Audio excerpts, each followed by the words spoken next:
Gracias, doctora Asprilla. Tiene la palabra la doctora Carolina Jarro, directora encargada de la Unidad de Parques Nacionales Naturales.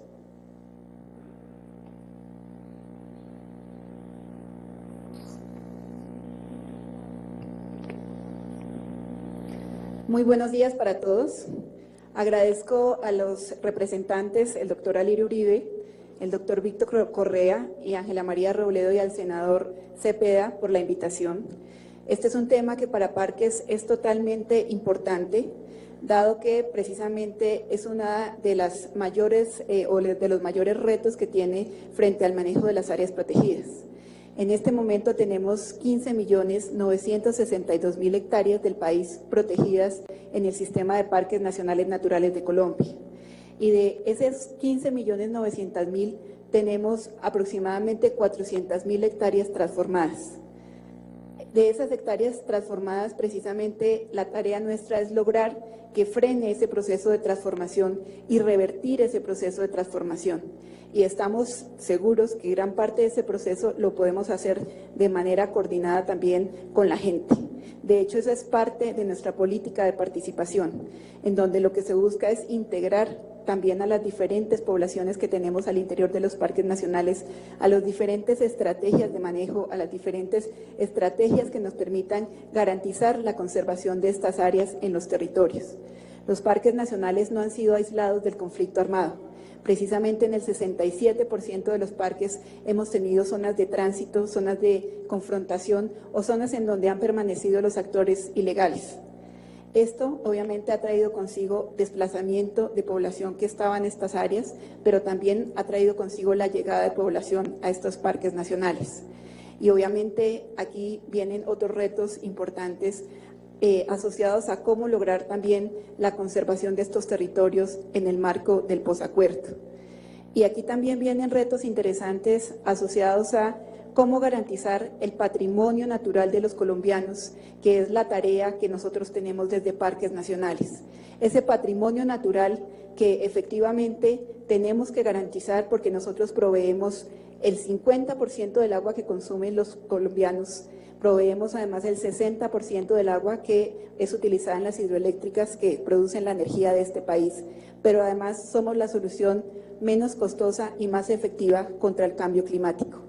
Y aquí hay una tarea muy importante que podemos hacer precisamente con la población que está en este momento en los parques nacionales, y es lograr revertir esos procesos de transformación, trabajar con ellos en actividades asociadas a la restauración, actividades que permitan, además de recuperar los ecosistemas, generar alternativas económicas para esa población que permitan la transición entre las actividades no permitidas y las actividades permitidas en los parques nacionales.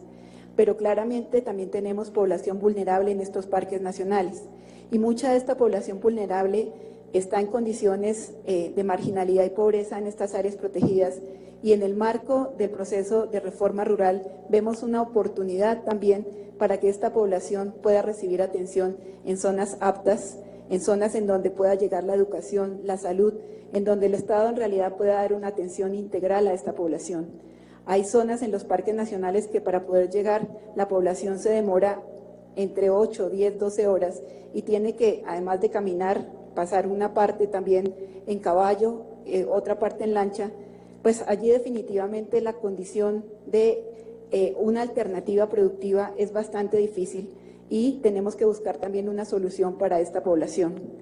Adicionalmente, es importante plantear que frente al tema de afectaciones, no solamente por cultivos agrícolas, por el sector pecuario, también tenemos una tasa de transformación de nuestros ecosistemas alta, alrededor de 20.000 hectáreas al año.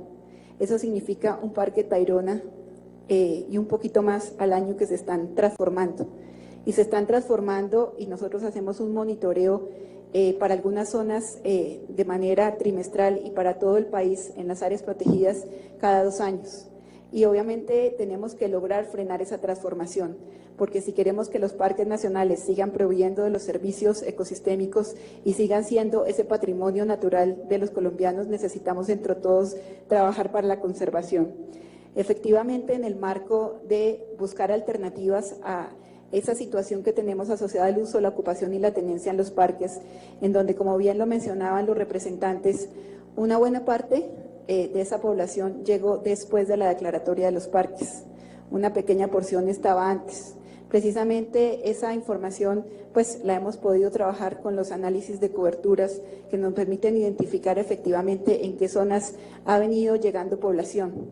Una población que ha sido también víctima, otra población que es vulnerable, otra población que no necesariamente es víctima y vulnerable, sino que también ha llegado a buscar en estos territorios opciones también económicas para tener algún tipo de productividad, pero también tenemos población que ha llegado con otros fines, con fines, por ejemplo, de hacer minería ilegal, minería criminal al interior de los parques.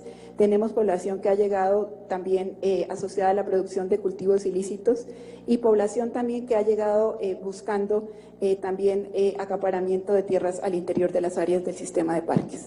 Y aquí efectivamente eso implica que el manejo de esta situación tiene que ser diferencial, tiene que ser en un marco transicional y tiene que ser adecuado a las condiciones que tienen los ecosistemas, a la condición de ocupación de esos territorios. Y precisamente allí el acuerdo de paz nos implica el desarrollo de muchos retos. Precisamente en el punto 1.1.10, que habla del cierre de la frontera agrícola, precisamente plantea la posibilidad de reasentamiento y la posibilidad de generar alternativas de uso acorde también a la vocación del suelo. Y allí precisamente es donde tenemos que poder analizar y poder trabajar de manera conjunta esas alternativas que nos da el mismo acuerdo de paz. De igual manera, frente a todo lo relacionado con los cultivos ilícitos. Regularmente los cultivos ilícitos y en estudios de permanencia que hemos tenido de esta problemática en los parques, este tipo de cultivos ha generado la transformación de alrededor de 90.000 hectáreas en los parques. No significa que ese sea el número de cultivos que hay en este momento, pero sí esas hectáreas que se transforman posteriormente se vuelven extensiones de ganado. Y obviamente allí es donde también tenemos que trabajar frente a cómo frenar estas afectaciones.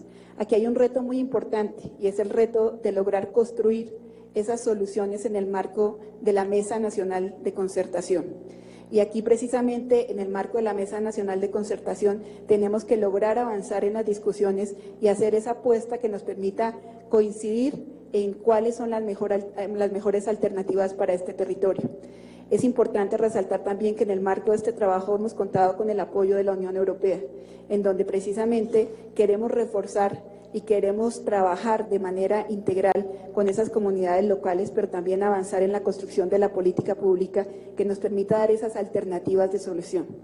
Yo creo que el trabajo en el marco de la política de participación como está trazado, e inclusive como lo mencionaban en algunos de los análisis, los jurídicos que me antecedieron, buena parte de ese trabajo lo podemos desarrollar con el marco que tenemos actualmente. Obviamente hay algunos cuellos de botella que tenemos que solventar, que precisamente parte de ellos iba en el proyecto normativo que se presentó ante la CECIBI y que, como lo mencionó el director jurídico del ministerio, pues tenemos que seguir trabajando para avanzar en esta tarea.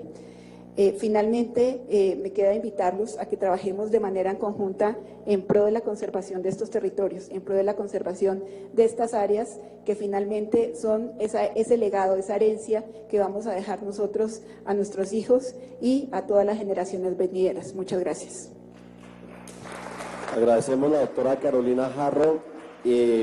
Me quedan dos agencias, se nos está corriendo el tiempo, le pediría 5 minutos a cada uno, la Agencia Nacional de